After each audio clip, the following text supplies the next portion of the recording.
Oh, there. Hey, Michael. Hey.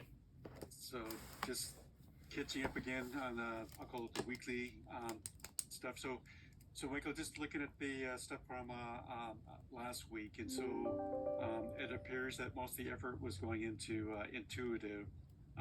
You know, I, am guessing part of it is the kitchen anchorage. Correct. So And a little bit on getting the openings issue taken care of. So I started a little bit of that. So okay, and then and again I see that you took I had to take another day off, but then the other one that you have is on the tech.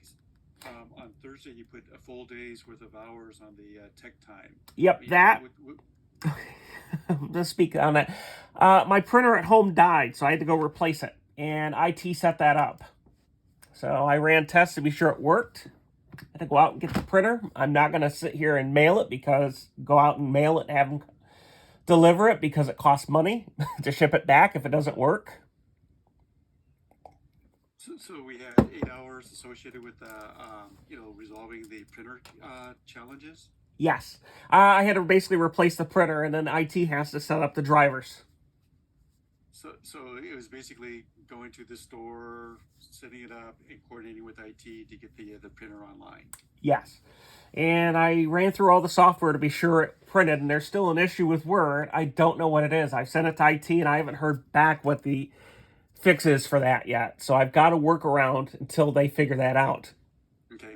Well, so I am going to be looking at the timesheets in the next while, and part of the thing too is, keeping a higher utilization, and then to see something that's a, full 8 hour of tech time is, a lot, so, concerned about that. So, be aware that I'm looking into those type of things too. And then I know you're working on that facade repair, and then I don't know if you looked at the email that was with Lisa, but I think our hours for both tech and engineering, and I think we added 6 hours to it, was 46. And so I don't know what so this is the thing too, to be aware of, the budget. So it doesn't mean that every single job that we have to be right on, but the ideal is that, we're trying to be good about, within a certain scope of being on time, on budget. And then so on that one, that was a email correspondence. The last one I opened up was January 31st. Mm-hmm. So I don't know what your anticipated efforts. I know that you did the site visit, and I don't know that you've done that much work on it quite yet. I did a little bit yesterday, and I got to get a hold of Gregory to figure out what's going on, basically, because he did some stuff, and I wanted to ask why before I put more into it. So he's got a different setup from what I've seen, and I want to find out why he's doing it a certain way, because I don't want to come up with something and it doesn't work, Right. Well, this be conscientious of the fact that we had an anticipated budget for that. Yeah. So, and then we talked about the that you'll still be working this week on the opening information, and then I guess the next big test that you're going to is back to SRI, but Nick's on vacation, so you don't know a specific time frame when that starts. No, I don't. I got to talk to Sarah about that. They've asked a couple of questions on it, and I've responded back. Okay. To those questions. Okay, and then I'm guessing, Michael, has there been any other project requests from anybody else to help out on in the last while or not? Or haven't heard anything back, so I've been more concerned about getting this other stuff done first. So okay, just been. And Lisa's on vacation this week. Who's on vacation this week? Lisa Mead is on vacation this week. Okay, so Lisa's on vacation, and then Nick's on vacation. It must be spring break. I don't know. I know next week, this Friday is spring break. My daughter's school, they start spring break on the 31st and then go on to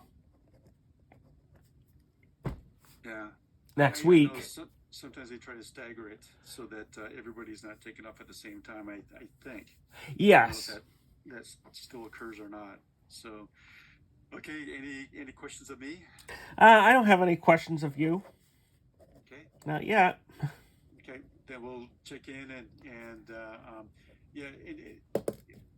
again, like I said, be conscientious of the of the hours associated with the facade repair, and then the tech time. So Yep, this is the first time I've had a printer fail. That printer I had before was 5 years old.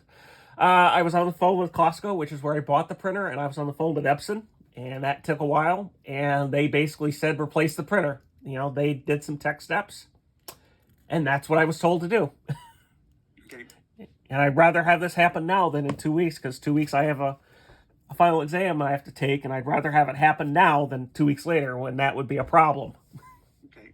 So, What's the final exam for, if you're willing to say what it's for? I'm getting some engineering coursework. What's happened is when I was in college, a lot of the lateral systems didn't exist 30 years ago, so I just want to get more on top of it, Okay. Moment frames, brace frames, stuff like that. When I was in college, they didn't have that yet. It wasn't understood like it is now. Mm-hmm. And I feel personally I'm at a disadvantage, and a class would benefit more for me than a seminar because I get to interact and ask a lot of questions. Whereas if it's a seminar, you don't know it. Mm-hmm. You try to remember something after a 3-hour seminar. You're not going to use it unless you flip back. But if you actively do the work, it's just the way I was taught, basically. That's just the way I was when I was in college. I'm more of a doer than just to pull it off the page. Okay. Sounds good. Yep. Thanks a lot, Brent. Okay, bye. Yeah, bye.